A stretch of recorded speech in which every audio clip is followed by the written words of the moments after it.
അപ്പോൾ സ്വാഭാവികം ഒരു പരിപാടി അലങ്കോലമാക്കാൻ കഴിയുന്ന ഒരാളായിട്ട് അദ്ദേഹം മാറുകയാണ്. ഭാവിയിൽ സംഭവിക്കാൻ പോകുന്നത് ഒരു പരിപാടിക്ക് നാട്ടുകാർ അദ്ദേഹത്തെ വിളിക്കാത്ത സ്ഥിതിയാവും. കാര്യം എവിടെ വിളിച്ചാലും അവിടെ എല്ലാം അലങ്കോലം ഉണ്ടാക്കുന്ന ഒരാളായി അമ്പലപ്പുഴ MLA മാറും.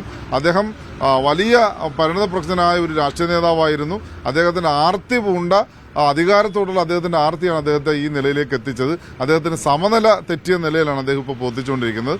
ഇത് അദ്ദേഹം തിരുത്തണം. അദ്ദേഹം ഖേദം പ്രകടിപ്പിക്കണം. ഖേദം പ്രകടിപ്പിച്ചില്ലെങ്കിൽ അടുത്ത നിയമപരമായ നടപടികളുമായി മുമ്പോട്ട് പോകുമെന്നുള്ളതാണ് സൂചിപ്പിക്കാനുള്ളത്. അമ്പലപ്പുഴ MLA നിരന്തരമായി പൊതുമാധ്യമങ്ങളിൽ കൂടെയും പൊതുവായി നടക്കുന്ന എല്ലാ പരിപാടിയിലും CPM നേതാക്കളെ വലിയ തോതിൽ ആക്ഷേപിക്കുകയാണ്. പാർട്ടിയുടെ സംസ്ഥാന സെക്രട്ടറി ഗോവിന്ദൻ മാസ്റ്റർ മുതൽ ജില്ലയിലെ പാർട്ടിയുടെ നേതാവായ ഏറ്റവും പ്രധാനപ്പെട്ട നേതാവായ സജി ചെറിയാനും പാർട്ടി ജില്ലാ സെക്രട്ടറി നാസറേട്ടൻ ഉൾപ്പെടെയുള്ള മുഴുവൻ പേരെയും ആക്ഷേപിക്കുന്നു. കൂട്ടത്തിൽ ഞങ്ങളെപ്പോലെയുള്ള സാധാരണക്കാരായ പൊതുത്തരെ കൂടി അദ്ദേഹം വെറുതെ വിടുന്നില്ല. അപ്പോൾ സ്വാഭാവികമായിട്ടും അദ്ദേഹത്തിൻ്റെ പൊളിറ്റിക്കൽ ക്രിമിനൽ പ്രയോഗം അതൊരു ശരിയായ സമീപനമല്ല എന്ന് തിരിച്ചറിഞ്ഞിട്ടാണ് അദ്ദേഹത്തിന് നിയമപരമായി തന്നെ അദ്ദേഹത്തെ ചോദ്യം ചെയ്യണമെന്ന് വിചാരിക്കുന്നു.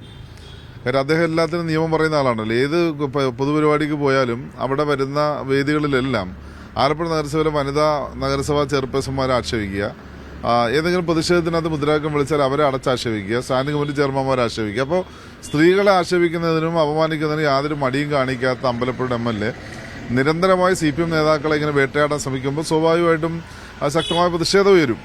അപ്പോൾ അദ്ദേഹത്തിൻ്റെ കഴിഞ്ഞ ദിവസത്തെ സ്റ്റേറ്റ്മെൻറ്റിനകത്ത് അദ്ദേഹം പറഞ്ഞു, അദ്ദേഹം പൊള്ളാത്തുരുത്തി വാർഡിൽ നേരത്തെ മത്സരിച്ചു. അദ്ദേഹം 650, 700, 900 വോട്ടിനൊക്കെ ജയിച്ച ആളാണ്. അപ്പോൾ വലിയ ജനപിന്തുണയാണ്. അദ്ദേഹം ജനപിന്തുണ ഉണ്ടായിരുന്ന നേതാവിന് തർക്കമൊന്നുമില്ല. പക്ഷെ അദ്ദേഹം 6 തവണ മത്സരിച്ചു, 3 തവണ പരാജയപ്പെട്ടത് CPMന്റെ അരിവാൾ ചുറ്റ നക്ഷത്ര അടയാളത്തിലാണ്. 3 തവണ ജയിച്ചതും അരിവാൾ ചുറ്റ നക്ഷത്ര അടയാളത്തിൽ തന്നെയാണ്. ഒരു തവണയാണ് മാറി അദ്ദേഹം മത്സരിച്ചത്.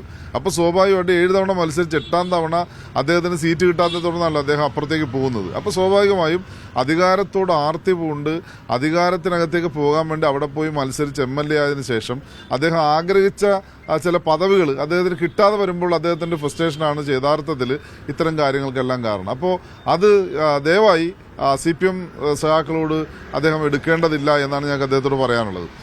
പിന്നെ ഇപ്പോൾ എന്നോട് വ്യക്തിപരമായി അദ്ദേഹത്തിന് വിരോധമുണ്ടായ ഒരു കാരണം കൂടെ കാര്യം എന്ന് വെച്ചാൽ ആലപ്പുഴ നഗരസഭയിൽ അമ്പലപ്പുഴ MLA സ്വീകരണം കൊടുക്കുന്നതുമായി ബന്ധപ്പെട്ട് സർവകക്ഷി യോഗത്തിനകത്തൊരു ഡിസ്കഷൻ നടന്നു.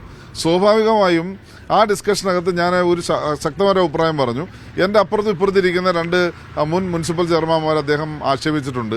അദ്ദേഹം പൊതുമധ്യത്തിൽ അവരെ അവഹേളിച്ചിട്ടുണ്ട്. അപ്പോൾ സ്വാഭാവികമായും അദ്ദേഹത്തെ നിങ്ങൾ സ്വീകരണം കൊടുക്കാൻ അവിടേക്ക് വിളിക്കുമ്പോൾ ആ യോഗത്തിനകത്ത് ഞാൻ എൻ്റെ പ്രതിഷേധം അവിടെ രേഖപ്പെടുത്തും. അദ്ദേഹത്തോട് അദ്ദേഹം ഖേദം പ്രകടിപ്പിച്ചിട്ടില്ല, അദ്ദേഹം തിരുത്തിയിട്ടില്ല. അപ്പോൾ ആ സാഹചര്യത്തിൽ അദ്ദേഹം തിരുത്തണം, ഇക്കാര്യത്തിൽ പ്രതിഷേധമുണ്ട് എന്നുള്ള നമ്മുടെ ഭാഗം അവിടെ പറയുമെന്ന് ആ യോഗത്തിൽ പറഞ്ഞു. യഥാർത്ഥത്തിൽ അത് പറഞ്ഞതോടുകൂടി അദ്ദേഹത്തിന് സ്വീകരണം കൊടുക്കേണ്ടതില്ല എന്ന് ആലപ്പുഴ മുനിസിപ്പാലിറ്റി തീരുമാനിക്കുകയും ചെയ്തു. അപ്പോൾ ആ ഒരു ദേഷ്യമാണ് ശരിക്കും യഥാർത്ഥത്തിൽ അദ്ദേഹം എന്നോട് കാണിക്കുന്നതെന്നാണ് എനിക്ക് മനസ്സിലായിട്ടുള്ളത്.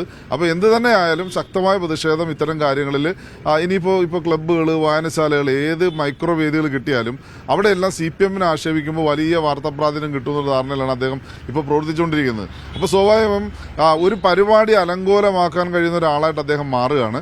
ഭാവിയിൽ സംഭവിക്കാൻ പോകുന്നത് ഒരു പരിപാടിക്ക് നാട്ടുകാർ അദ്ദേഹത്തെ വിളിക്കാത്ത സ്ഥിതിയാവും. കാര്യം എവിടെ വിളിച്ചാലും അവിടെ എല്ലാം അലങ്കോലം ഉണ്ടാക്കുന്ന ഒരാളായി അമ്പലപ്പുഴ MLA മാറും.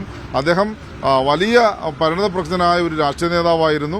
അദ്ദേഹത്തിൻ്റെ ആർത്തി പൂണ്ട അധികാരത്തോടുള്ള അദ്ദേഹത്തിൻ്റെ ആർത്തിയാണ് അദ്ദേഹത്തെ ഈ നിലയിലേക്ക് എത്തിച്ചത്. അദ്ദേഹത്തിന് സമനില തെറ്റിയ നിലയിലാണ് അദ്ദേഹം ഇപ്പോൾ പ്രവർത്തിച്ചുകൊണ്ടിരിക്കുന്നത്. ഇത് അദ്ദേഹം തിരുത്തണം. അദ്ദേഹം ഖേദം പ്രകടിപ്പിക്കണം. ഖേദം പ്രകടിപ്പിച്ചില്ലെങ്കിൽ അടുത്ത നിയമപരമായ നടപടികളുമായി മുമ്പോട്ട് പോകുമെന്നുള്ളതാണ് സൂചിപ്പിക്കാനുള്ളത്.